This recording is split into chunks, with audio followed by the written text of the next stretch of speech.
सारे ब्रह्मांड की पूरी ऊर्जा इसमें समाहित है। सुमेरु से अलग ब्रह्मांड में कुछ भी नहीं है। तुम जो हो वो एक सुमेरु हो, और जब तुम्हारे अंदर मंथन प्रारंभ होता है तो उसमें से दैवीय संपदा निकलती है। सबसे पहले जहर निकलता है। जब मैं किसी भैरवी को बुलाता हूँ या भैरव को बुलाता हूँ या भगवती को बुलाता हूँ, इसके किस ट्रायंगल में या किस पेटल में वो बैठी है तो मैं उससे कनेक्ट हो जाता हूँ, तो वो पेटल और वो ट्रायंगल जागृत हो जाता है। तो इसको अगर आप अपने मंदिर में रखते हो, जो जागृत करते हो, तो ये जितना पुराना होता जाएगा उतना जागृत होता जाएगा और इसकी एनर्जी सॉलिड रहती है।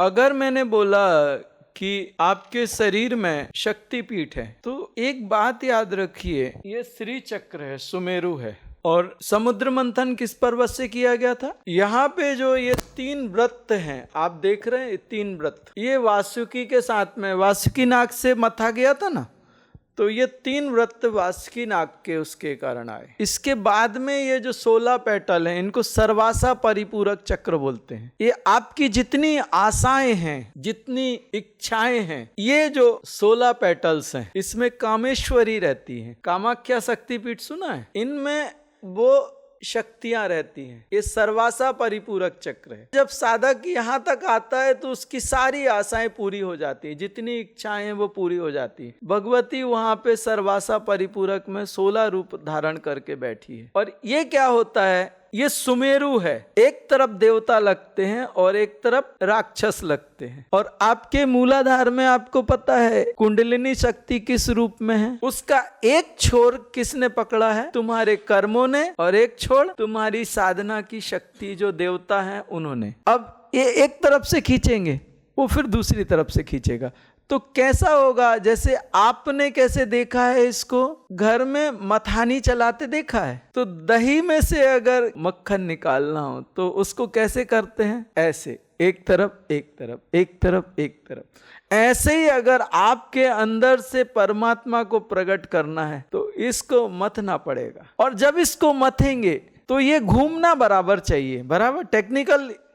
तो उस समय क्या होता है कि जो भगवान नारायण का एक अवतार होता है, कच्छप अवतार, वो इसको नीचे बैठ जाते हैं भगवान, तो ये फिर स्पीड से घूमता है। और अगर आप मंथन का संधि विच्छेद करोगे, मन प्लस अथन, ये मन की व्यवस्थाओं को पूरा मथ देता है और मन को इतना मथता है कि मन खत्म हो जाता है और वो बुद्धि में प्रवेश कर जाता है। उसके बाद में इसमें एक शक्ति है, उसको कहते हैं बुद्धि आकर्षणी, बुद्धि को आकर्षित करती है। वो बुद्धि आकर्षित होकर परमात्मा में स्थित हो जाती है। भगवान कृष्ण ने गीता में कहा है कि मन स्थिर होने के बाद फिर चंचल हो सकता है, लेकिन बुद्धि जब परमात्मा में स्थित हो जाए तो वो स्थित प्रज्ञ की अवस्था तक पहुंचा जा सकता है। ये सुमेरु है। अगर आप मेरे साथ लंबी यात्रा करोगे तो ये आपको लगेगा। इसी का 2 डायमेंशनल फोटो ये है। ये 3 डायमेंशनल है, हायर डायमेंशनल है, लेकिन बनाया गया है ये 3 डायमेंशनल है। और उसमें यहाँ पे किस ट्रायंगल में कौन कौन सी शक्तियां हैं? सर्व संपत्ति प्रदा है, कहीं सर्व शक्ति प्रदा है, ऐसे अलग अलग भगवती ने स्वरूप रखे हैं। इसमें भगवान श्री नारायण के 10 स्वरूप हैं, अवतार हैं। इसमें भगवती के सारे ब्रह्मांड की पूरी ऊर्जा इसमें सुमेरु के अंदर समाहित है। सुमेरु से अलग ब्रह्मांड में कुछ भी नहीं है। तुम जो हो वो एक सुमेरु हो, और जब तुम्हारे अंदर मंथन प्रारंभ होता है तो उसमें से दैवीय संपदा निकलती है। सबसे पहले जहर निकलता है। मैंने तुमसे बोला ना कि तुम सहन कर पाओगे क्या? अगर वो जहर तुमने पी लिया तो नीलकंठ बन गए, और अगर वहां तुम भाग गए तो फिर तुम दूसरी संपदा के अधिकारी नहीं। इसको घर में रख सकते हैं। इनके साथ एक चीज है कि ये जितनी एक्यूरेसी से बने उतने ज्यादा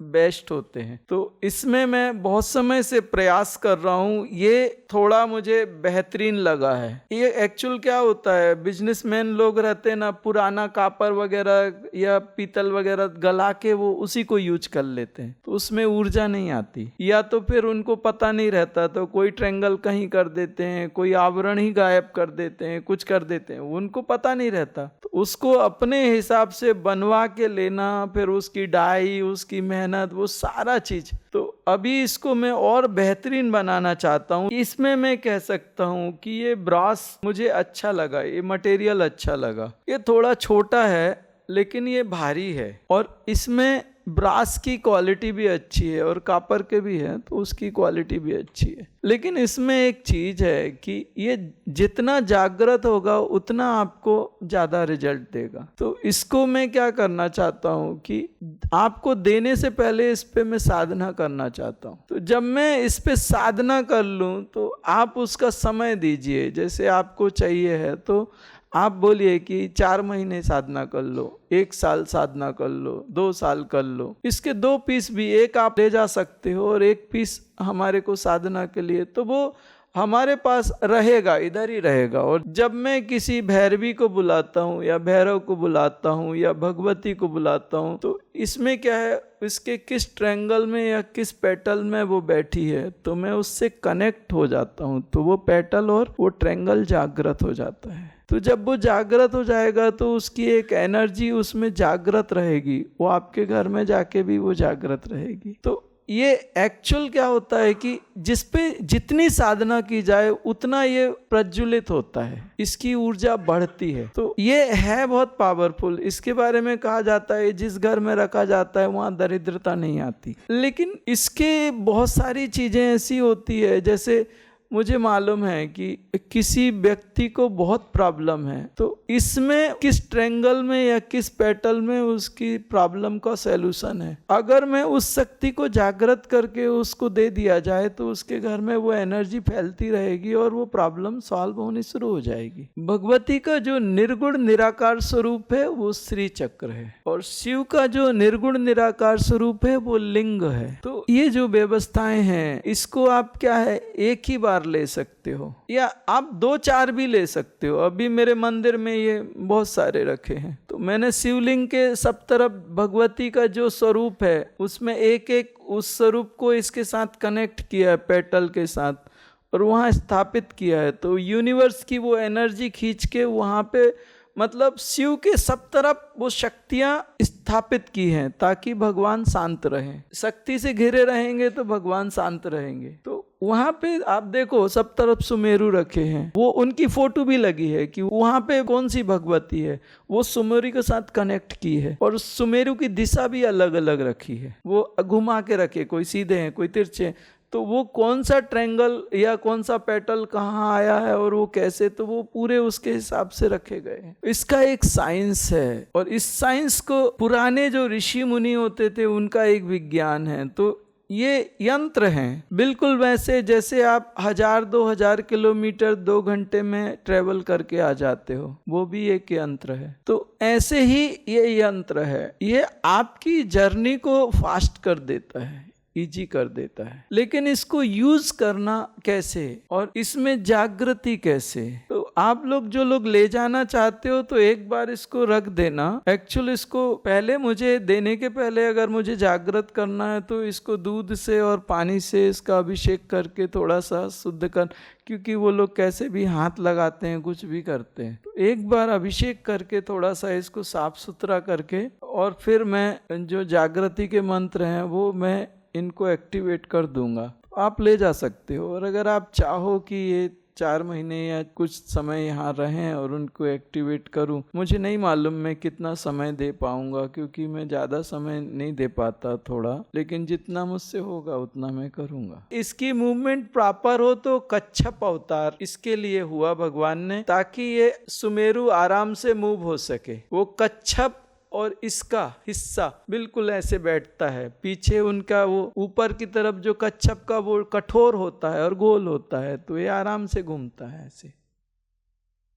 यही श्री विद्या है। श्री विद्या के मेरे साधक भी हैं और मैं कराता भी हूँ, लेकिन उसके लिए पहले आपकी शुद्धि होनी चाहिए। अभी देखो आप यहाँ सबसे नीचे का जो ये तो भूपुर है, सर्वासा परिपूरक चक्र बोलते हैं। ये सर्वासा परिपूरक चक्र, इसमें 16 पेटल हैं सबसे नीचे के, और 16 पेटल आपके कहाँ हैं? विशुद्धि में। तो ये क्या होता है, जब आपके ये साफ हो जाए और विशुद्धि तक आप आ जाओ तब श्री विद्या देनी चाहिए। अगर आपकी चेतना नीचे है तो श्री विद्या सिद्ध नहीं होती। वो करने के बाद भी क्या होता है कि अगर हमने वो सब चक्र साफ भी कर दिए तो फिर बाद में फिर से वो बंद हो जाते हैं और उनमें वो एनर्जी प्रॉपर नहीं रहती। साधक जब खुद अपने 5 चक्रों पे काम करने लगे और उनको साफ सुथरा रखने लगे तब श्री विद्या दो तो श्री विद्या सिद्ध हो जाती है। एक साधक के अंदर इतनी व्यवस्थाएं होनी चाहिए कि वो अपने 5 चक्रों को साफ रख सके हमेशा अच्छी तरीके से, तब वो श्री विद्या करे। तो श्री विद्या क्योंकि यहाँ से चालू होती है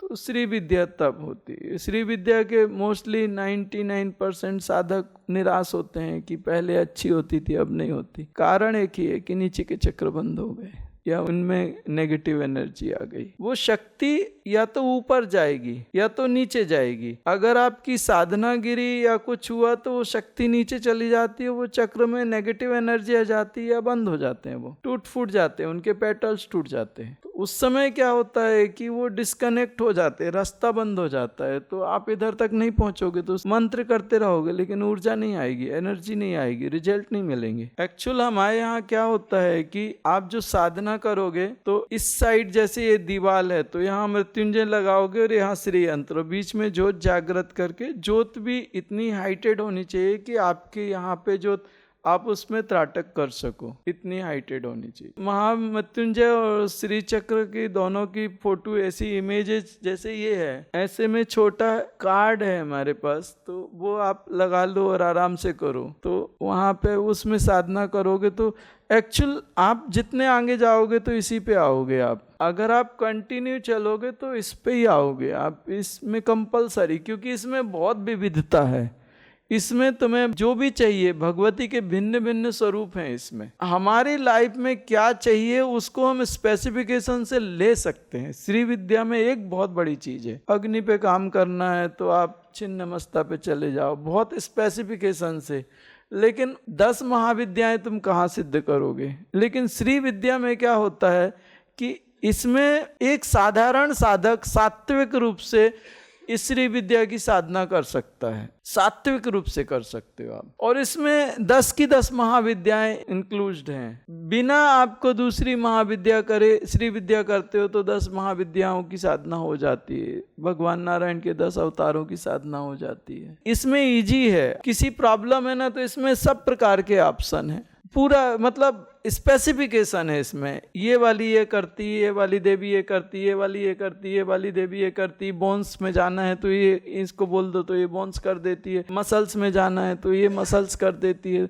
सब पूरा स्पेसिफिकेशन से दिया है और एकदम बेस्ट, बहुत इजी हो जाता है मेरे लिए करना। दूसरी महाविद्या में क्या रहता है कि उतना स्पेसिफिकेशन या उतना वर्गीकरण नहीं है। उसमें है महाकाली बहुत अच्छी है, मुझे बहुत पसंद है, लेकिन उसमें महाकाली में भी दक्षिण काली है या भद्र काली है, वो 10-12 ही उसमें मिलेंगी, लेकिन इसमें तो बहुत हैं। और उसमें भी फिर शमशान काली करना हो या कुछ करना हो, तुम्हें शमशान काली बोले तो तुम्हें थोड़ा एक झटका लगेगा कि यार ये क्या बोल रहा है, तो वो थोड़ा सा कठिन हो जाता है बोलना। इसमें क्या हो जाता है कि ये चीजें थोड़ी सी ज्यादा आसान हो जाती है श्री विद्या में। तो इसको अगर आप अपने मंदिर में रखते हो, जो जागृत करते हो, तो ये जितना पुराना होता जाएगा उतना जागृत होता जाएगा और इसकी एनर्जी सॉलिड रहती है।